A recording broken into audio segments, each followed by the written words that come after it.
पत्रकारों पर बहुत भड़के। उन्होंने हम्म। उन्होंने पत्रकारों को बोला थोड़ा दिमाग लगाओ, ऑब्जेक्टिविटी लेके आओ। आप सहमत हैं क्या सर? हमारे पत्रकार ऑब्जेक्टिव तो हैं सर, सरकार के पक्ष में।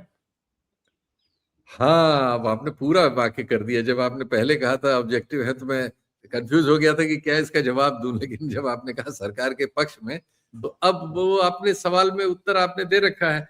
वो सिर्फ ऑब्जेक्टिव नहीं है, वो तो भाई साहब मैं उनको ट्रेन्ड अल्सेशियन डॉग्स कहता हूँ, जो हमारे सुरक्षा बलों वगैरह में होते हैं कि जब उनको इश्यू किया जाएगा तो काट लेंगे वो, या हाथ पकड़ लेंगे, या भगा देंगे, या हमला कर देंगे, या वो सूंघ के पता लगा लेंगे कि आपके पास क्या है। तो वो वही करते हैं। हमारा पूरा मीडिया जो है वो इसी में बदल चुका है। वो सरकार की ओर से जनता की खुफियागिरी करता है, जनता को डराता है, और जनता को डांटता फटकारता है, अपमानित करता है, काट भी लेता है। और विपक्ष तो जाहिर है, क्योंकि जनता का प्रतिनिधि होता है विपक्ष, जब हर समय का विपक्ष, बहुत समय भी बीजेपी विपक्ष में रही है, तो उस समय का जब जब विपक्ष जो भी होता है, उसकी जिम्मेदारी होती है कि वो उन चीजों को जो जनता के बीच कठिनाइयों में है उनका उनको सामने लाए, उनको इशू बनाए, सरकार को झुकाए, सरकार को उस पर गंभीरता लाने के लिए प्रेरित करे। ये उसका काम है। लेकिन अब ये काम वो न कर पाए, इसके लिए हमारे सारे अल्सेशियंस जो हैं, एक से एक ट्रेंड जो है, जो पूरी कुशलता से अपना काम अंजाम दे रहे हैं कि वो काम न कर पाए।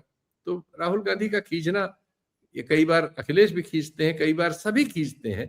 एक्चुअली जो भी विपक्ष में है वो मीडिया से आज के दौर में तो असहज होना उसका स्वाभाविक है, और लोग असहज हैं। तो सर ये ट्रेड डील पे थोड़ा सा प्रकाश डालिए सर। सरकार तो कह रही है बहुत जबरदस्त काम कर दिए, ऐसा तो इतिहास में कभी नहीं हुआ, और सब डीलों के फादर है। आप ये देख लीजिए कि सरकार के कामयाबी का झंडा एक ही चीज में देख लीजिए। सब जो बातें, ये तो अंतर्राष्ट्रीय बिजनेस से रिलेटेड है। मनमोहन सिंह जब इस सरकार में आए थे 2003-4 में, तो 4 में आए थे, तो उस साल का जो हमारा मर्चेंडाइज एक्सपोर्ट था वो 67 बिलियन के आसपास था, और जब वो गए तो 317 बिलियन पे छोड़ के गए थे। 317, वो 5 गुना बढ़ गया। CAGR कहलाता है, वो 17% पे छोड़ के गए थे। और अभी तक हमारा पिछले 12 साल, अब तो 12वां साल है, 317 से हम 437 तक आए हैं, 435-37 कहीं है बस। कुल 3 CAGR है हमारा। मनमोहन सिंह 17 CAGR दे के गए थे। ये 3 परसेंटेज में कई गुना वो बेचारे दे के गए थे, लेकिन हमने उनको तो गलत ठहरा के खारिज कर दिया था 14। जो ये आए हैं, इसका क्या जवाब है आपके पास? इससे ये सब आंकड़ों का कोई जवाब नहीं देते, तमाम बातें। जब आप 12 साल में, ये तो ये समस्या टैरिफ की तो आज आई है ना, 1 साल हुआ, 6 महीने हुआ, जो भी हुआ, 11 साल तो कोई टैरिफ आप पे नहीं, इस तरह का नहीं था। आप ही लगाए हुए थे अमेरिका पे, तो आपकी ग्रोथ इतनी कम क्यों है? अब टैरिफ लगे हुए दौर में आप इससे ऊंचा कूद लोगे? आप ये पूछो। ये मैंने एक्सपोर्ट का आंकड़ा आपको दे दिया, गूगल कर लीजिए, लगभग सही होगा। एक आध अंक ऊपर नीचे में याददाश्त में उम्र हो गई है, गलती हो सकती है, लेकिन इतना ही होगा। यानी वो मार्जिन ऑफ एरर जो हमारे सर्वे वाले 3% देते हैं, मैं भी 1-1.5% ले लूं, उससे ज्यादा नहीं, लगभग यही आंकड़ा है। तो ये आपका, ये आप जब आप 11 साल हमारे सामने पूरी योग्यता से उपलब्ध थे, तो आपकी कुल ग्रोथ जो है 3% है, 3% CAGR में है, उनकी 17 थी। ऐसे ही आप मैन्युफैक्चरिंग में आ जाइए। मैन्युफैक्चरिंग में 16.31% के आसपास GDP का था मनमोहन सिंह जी के जमाने में। आपके जमाने में 12 और 13 में झूल रहा है। तो ना आपकी मैन्युफैक्चरिंग बढ़ी, ना आपका एक्सपोर्ट उस गति से बढ़ा। तो अभी एकाएक ये टैरिफ लगते ही क्या करिश्मा हो गया कि हमारा मैन्युफैक्चरिंग भी बदल जाएगा और एक्सपोर्ट भी आंधी तूफान हो जाएगा, और हमारे किसान भी बहुत करोड़पति हो जाएंगे, जो 22 में भी हो गए थे, फिर बीच में पता नहीं क्या कर रहे हैं। मोदी जी तो बड़ी मेहनत कर रहे हैं उनको वो बनाने में, डबल इनकम लाने में। 22 में डबल इनकम कर ही चुके हैं, आप लोग जानते ही हैं, आप भी गांव से जुड़े हैं, कितनी डबल इनकम हो गई है। हो गई सर, हो गई। और सबकी डबल इनकम लेके सब अपना घूम रहे हैं आजकल। पिज्जा खा रहे हैं सर।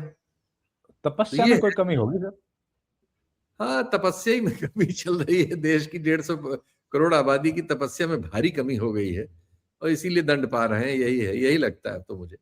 तो इन मोटे आंकड़ों से मैं समझना चाहता हूं, बाकी तो भाई जार्गन का तो कोई इलाज नहीं है।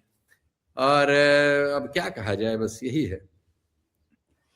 लेकिन सर किसानों के लिए तो सब लोग ये कह रहे हैं कि भाई ठीक नहीं है, अगर वहां से वहां का भारत का बाजार खुल जाएगा, एग्रीकल्चर प्रोडक्ट्स आएंगे तो फिर उससे तो नुकसान ही होगा, या डेयरी के प्रोडक्ट्स आएंगे तो। भाई दो चीजें सिंपल। कपास आपने ड्यूटी 11-12% थी हमारी अमेरिका के साथ, आपने खुद जीरो कर ली। क्यों? हम कपास के निर्यातक हैं और बांग्लादेश को लगभग 75-80% कपास हम बेचते थे, जिससे वो कपड़े बनाता था, यूरोप में सब जगह बेचता था। हमारे कपास निर्यात का 75-80% बांग्लादेश ही ग्राहक है। डील हो गई है कि बांग्लादेश को जीरो टैरिफ पे देगी यूएस। कपास अमेरिका। अगर अमेरिकन कपास वो लेंगे तो उनसे कपड़ा जीरो टैरिफ पे लेगी। तो सिर्फ एक इस डिसीजन से आपने तो अपनी बाजार अमेरिका के लिए खोल दिया और हमारे लिए जो बाजार था वो अमेरिका के फैसले से खत्म हो गया। बंद हो गया।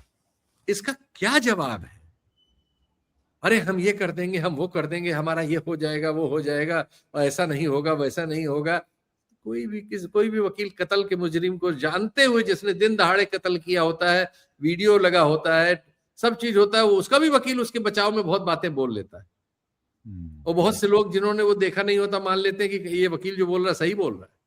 तो ये वही वकालत हो रही है हमारे यहाँ। खुलेआम कत्ल हुआ है, लाश सबके सामने पड़ी हुई है और हमें कहा जा रहा है क्या बात कर रहे हो, जिंदा आदमी अभी दौड़ के दिखाएगा।